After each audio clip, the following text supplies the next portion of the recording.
All right, if you came here for a neat little preset called Kurt Cobain tone, I've got bad news for you. There is no preset. There's barely even a rule book. What there is a weaponized right hand, a bunch of cheap guitars that got modded into monsters, a couple of pedals that changed the 90s, and an attitude that basically said, if you tell me not to do it, I'm doing it twice as loud. And that's why this is not just a gear video. This is the ultimate guide to how Kurt Cobain actually built that sound. The punk roots, the playing style, the guitars, one by one, with the mods that matter. The pickups that turned a Jaguar into a chainsaw. The amps that were never about boutique tone and always about loud and usable. The pedals that created the quiet, loud dynamic that launched a million bands. And yes, we're going deep into Unplugged, because that performance wasn't just iconic. It was a masterclass in how to make an acoustic set feel like it could still punch you in the throat. So here's the deal. By the end of this video, you're going to understand why Kurt's tone was never clean, never polite, and never meant to impress guitar nerds. It was meant to feel like a fight broke out inside a pop song. And I want you to pick a side in the comments when we're done. Which Kurt era is the real Kurt tone to you? Bleach, Nevermind, In Utero, or Unplugged? No fence sitting. You're choosing. Now let's start where the tone actually starts. The hands, the mindset, the punk. Kurt's roots weren't in virtuoso rock hero worship. He was wired for punk. And punk isn't about playing perfectly. Punk is about playing like it matters, about urgency, about honesty, about making the thing happen even if the gear is falling apart, even if the strings are dead, even if the whole guitar hates you. He played power chords like he was trying to crack the neck. He attacked rhythm like it was the lead. And the lead lines, when they show up, are usually not this fancy shred showcase. They're often melody lines, or noisy bursts, or a solo that sounds like the song is melting. That's the point. Nirvana wasn't built to show off technique. It was built to hit you emotionally. And that's why Kurt could take a simple riff and make it legendary. He had that aggressive strum, that slightly sloppy timing that feels human, and he used space in a way that made the loud parts feel even louder. Quiet verse, loud chorus. That dynamic is half the identity of Nirvana. And it's also why his pedal board mattered so much, because those stomp switches are basically the engine of the entire Nirvana sound. Here's the brutal truth.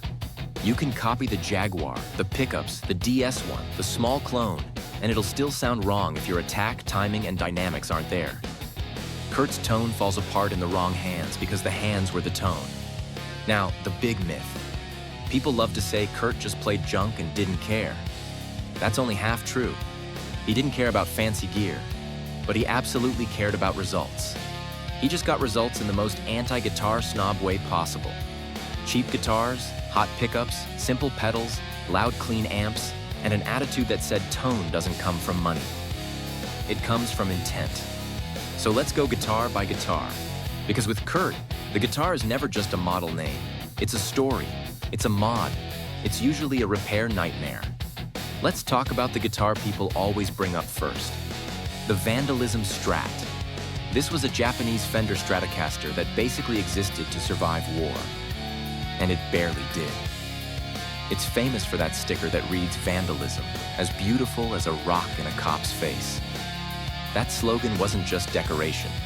It was punk attitude turned into a visual statement, and Kurt slapped it right on the front like a middle finger. Quick gear nerd note. It was a late 80s Migi Strat, and the wiring and bridge pickup weren't one fixed thing. It shifted over time, but it was typically treated like an HSS bridge humbucker Strat, with the bridge pickup commonly reported as a Seymour Duncan JB, a DiMarzio Super Distortion, or even a Hot Rails depending on the period. Now here's the key part. That Strat wasn't a precious guitar. It was a workhorse and a sacrifice. Kurt smashed guitars, not once. Not as a carefully planned rock star move. He destroyed them constantly. And the Stratocasters were often the ones that took the hit, because his favorite guitars, the ones he actually loved, he tried not to murder every night. The Vandalism Strat got wrecked over and over. Necks broke, hardware failed, it kept getting repaired. According to Nirvana's guitar tech, they basically had to rebuild that thing again and again, just to keep it playable. And that's part of why it became legendary. It's not a museum piece because it was perfect. It's legendary because it was abused like a rented car and still showed up. And then, eventually, it got fully destroyed on stage. That's the Kurt cycle. Find a cheap guitar, mod it enough to make it dangerous, play it hard, smash it, repeat. Now the guitar that Kurt actually babied, the one he didn't want people touching when he jumped into the crowd, the one that defined the Nevermind era live. The 1965 Fender Jaguar. This is the holy offset, the iconic sunburst Jag. And the reason it matters is because it was basically a punk hot rod already when Kurt got it. It was not a stock Jaguar. Stock Jaguars have complicated switching and bright single coils. Kurt's Jaguar was the opposite. It was simplified and weaponized. Pickups first, because this is the heart. This Jaguar had a DiMarzio PAF-style humbucker in the neck and a DiMarzio super distortion in the bridge. That bridge super distortion is a big deal. High output, thick mids, aggressive bite. It turns that Jaguar into a completely different animal. It's one of the reasons Kurt's distortion sounds huge without sounding like a modern metal rig. It's raw and rude and mid-forward. Then the bridge. The original Jaguar bridge is notorious for being a pain. This Jag had a Gibson-style tune-o-matic bridge installed. More stability, more sustain, less nonsense. Exactly what you want if you're strumming like you're trying to break the guitar in half. Then the controls. The Jaguar normally has all these switches, and for a guy like Kurt, that's just a recipe for accidental chaos. This guitar was simplified. The switching got turned into a more straightforward setup, and Kurt did the most Kurt thing possible to make sure nothing moved on stage. He taped it down. And it wasn't messy because Kurt. It was practical. He basically lived on the bridge super distortion, and the tape was there to stop the switches from flipping by accident when he was windmilling through chords like a demolition crew. He literally used tape on the controls so he wouldn't accidentally bump anything during a set. That tells you everything about his tone philosophy. He didn't want mid-song tone experiments. He wanted one reliable, loud, nasty bridge humbucker sound, and then he wanted to control the rest with pedals and dynamics. That Jaguar became his main stage guitar through the explosion period. And the irony is beautiful. Kurt became the face of a generation using a weird offset Fender that most classic rock guys ignored. That guitar became a symbol of grunge, even though it started life as a surf and indie machine. Now let's hit Kurt's true love. The guitar he openly called his favorite, the Fender Mustang. Kurt loved Mustangs, and he loved them for the most punk reason imaginable. They were cheap, weird, and kind of inconvenient. Short scale, quirky bridge, not the most stable instrument in the world. And he still loved them. That tells you his priorities. Feel and vibe over perfection. The famous one early on is the 1969 competition Mustang, the blue one with the racing stripe. That's the one you see in the Smells Like Teen Spirit video. And according to Chris Novoselic, when Kurt got that Mustang, he got inspired and started writing a bunch of songs immediately. That's the real power of a guitar, not resale value. Inspiration. Now Mustangs in Kurt's world were rarely stock. He liked bridge humbuckers. He liked output. He liked the guitar to push the distortion harder and keep the sound thick and loud. Later touring Mustangs like the so-called Sky-Stang models got fitted with hotter pickups. A big one here is the Seymour Duncan JB in the bridge. The JB is basically the working-class rock humbucker. Strong mids, strong output, sings in distortion, cuts in a mix. It makes sense Kurt would gravitate toward it. And the Mustang also fit his stage style. Lightweight, easy to swing around, easy to smash if you really wanted to. Though again, he often used Strats for smashing to keep the Mustangs alive. Now the weirdest and most fascinating guitar story in the whole Cobain world. The Jag-Stang. This was Kurt trying to build his own perfect guitar by combining his favorites. Jaguar vibes and Mustang vibes in one mutant instrument. Fender got involved, and Kurt actually participated in designing it. The Jag-Stang comes in with a short scale, offset body shape, and a pickup setup that makes it clear what Kurt cared about. a single coil in the neck and a humbucker in the bridge. Because again, bridge humbucker is home base. But here's the juicy detail. Kurt wasn't happy at first. According to his guitar tech, Kurt didn't like the sound of the original bridge humbucker in the prototype. And what fixed it? The Seymour Duncan JB. That pickup swap matters because it shows Kurt wasn't just randomly using gear. He knew what he wanted. He wanted that mid-punch and aggression that the JB gives. He wanted the guitar to hit his distortion pedal in a certain way. He wanted the sound to be straightforward and lethal. And the Jag-Stang never got fully refined because Kurt died before it became a long-term part of his life. Fender released it to the public after his death, which is kind of haunting. A guitar that was meant to be Kurt's personal tool became a mass market symbol. Quick pit stop and then back to Kurt's eras. If you're into guitar legends, dirty tone science, and the kind of gear nerdery that doesn't apologize for itself, hit like and subscribe. It seriously helps the channel more what you think, and this is exactly what Guitar Gangsters is built for. Dirty guitar facts. All right, back to the noise. Now let's go backwards and talk early era, because Bleach era Kurt is a different animal. Early on, Kurt used whatever he could get. Univox high flyer guitars, odd pawnshop stuff.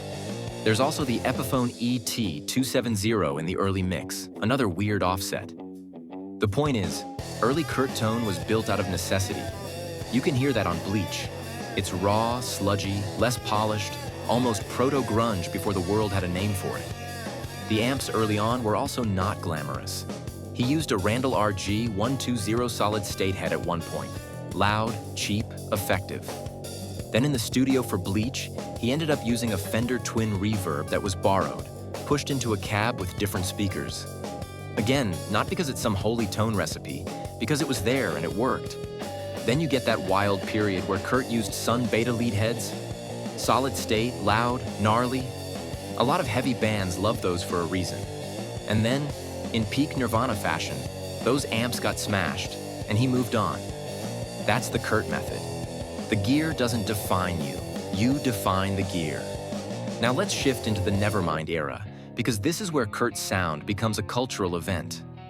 Nevermind is where the quiet, loud dynamic becomes the blueprint for 90s rock. And it's not just the songwriting, it's the rig. Here's the core idea.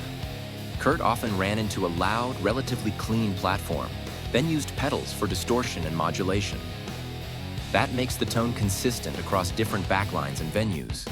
It also makes the dynamic contrast extreme. Clean chorus pedal on, then stomp distortion on, and suddenly the entire room explodes. The distortion cornerstone early is the Boss DS1. That orange box is basically the sound of a generation. Kurt used it for the Nevermind era. Tight, aggressive, slightly fizzy in the best way. It slices. It's not a smooth boutique overdrive. It's a punk distortion. Perfect. Then later, especially into the In Utero era, he moved to the Boss DS2 turbo distortion. Similar vibe, but with the option for more mids and push. And this matters. Kurt's tone is mid-range. It's not scooped metal. It's not glassy boutique. It's mid-forward, vocal, abrasive. Now the clean secret sauce. The electro-harmonic small clone chorus. That pedal is basically the clean Nirvana identity. Come As You Are is the obvious example. That watery swirl, that underwater shimmer. You click the small clone on, and suddenly you're in 1991. And then for the weirder, nastier textures, especially on In Utero era material, you get the electro-harmonics polychorus. This is where the sound gets stranger. Flange, chorus, filter, weird movement. That pedal is part of why In Utero feels more chaotic and unstable.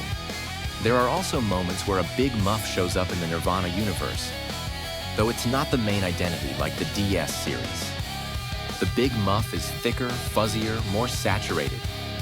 Kurt's main live tones usually stayed in the Boss distortion lane because it cut through and stayed aggressive without turning into mud. And early on, there's the fuzz mythology too. The Univox Super Fuzz connection, and the idea that Kurt liked broken, starved, ugly sound. According to his guitar tech, Kurt once ran through a chain of pedals even when they were off because the signal loss made the tone sound worse, and Kurt liked it. That is the most Kurt thing imaginable. He wasn't chasing perfect tone. He was chasing a feeling.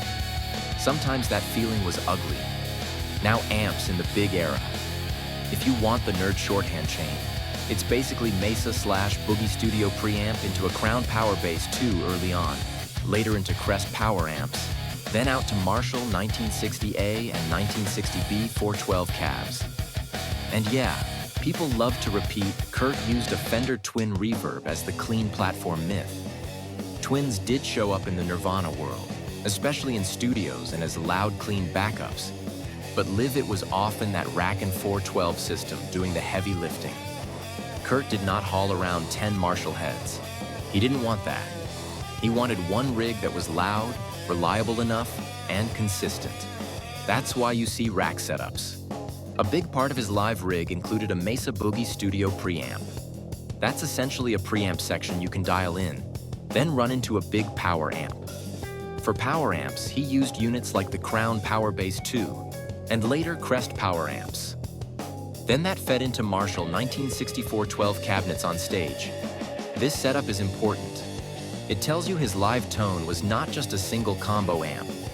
It was a clean, loud bass with pedals doing the character. In studio, things got more layered.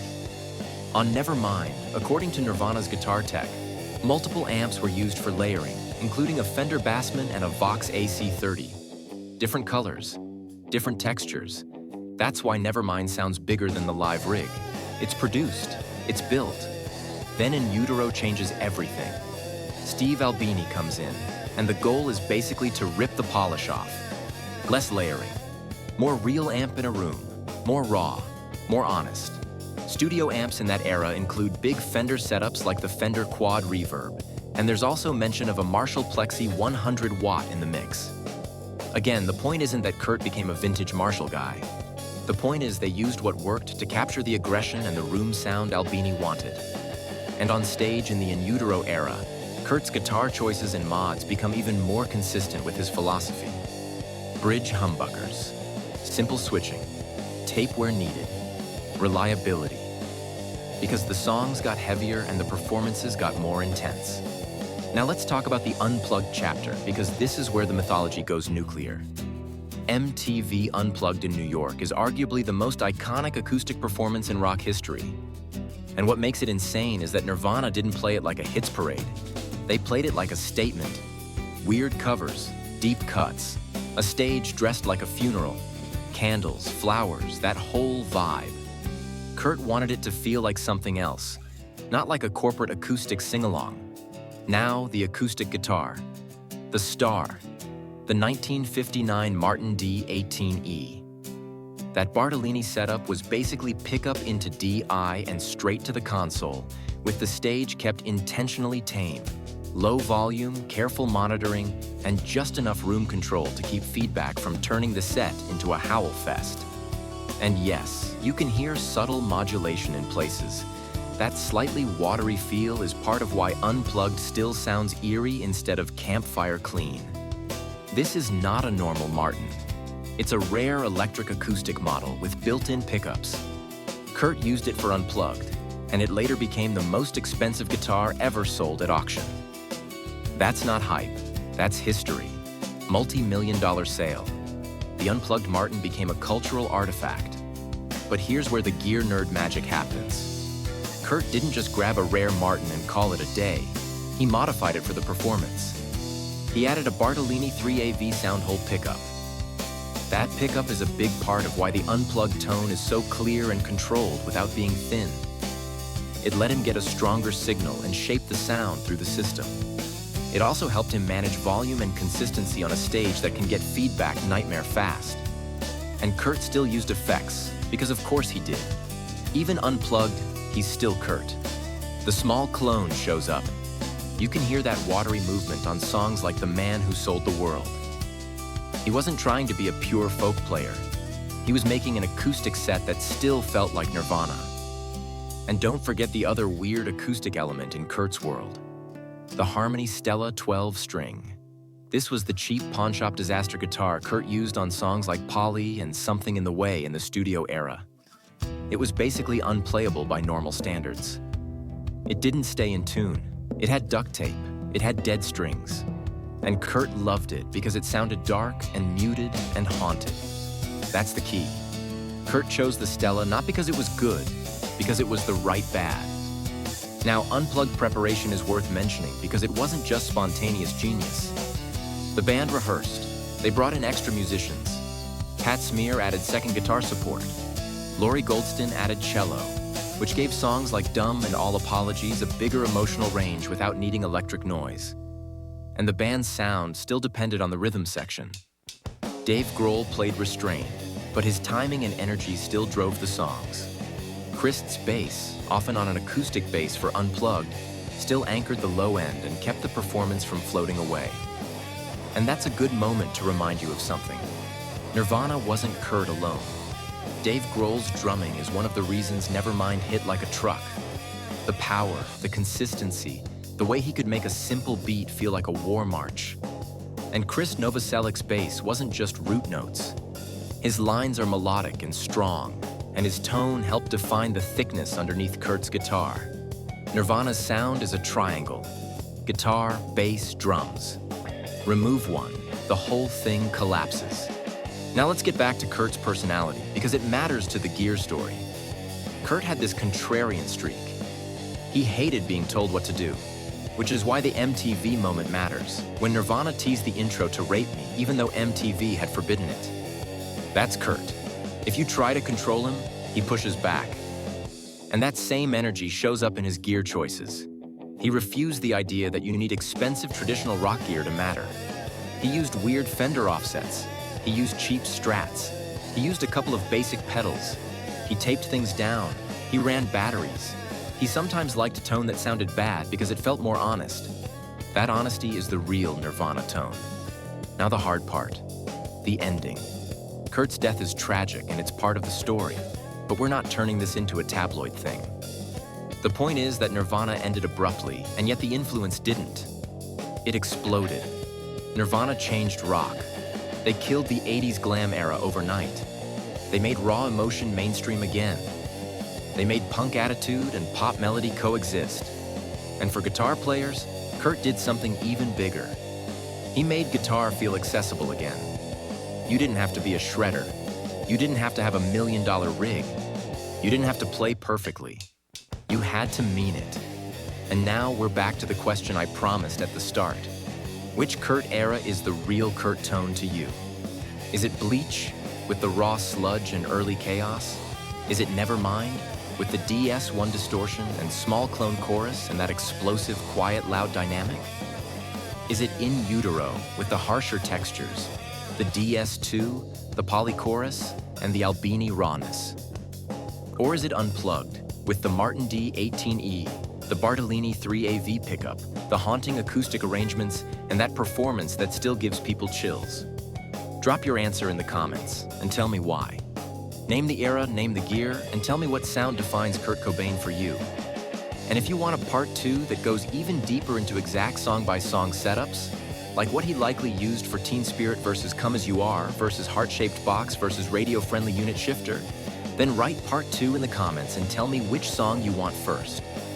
If this video helped you, hit like and subscribe, because this channel lives and dies by whether real guitar nerds show up and support it. Next Thursday, we're back with another guitar legend, and we're going even deeper. This is Guitar Gangsters.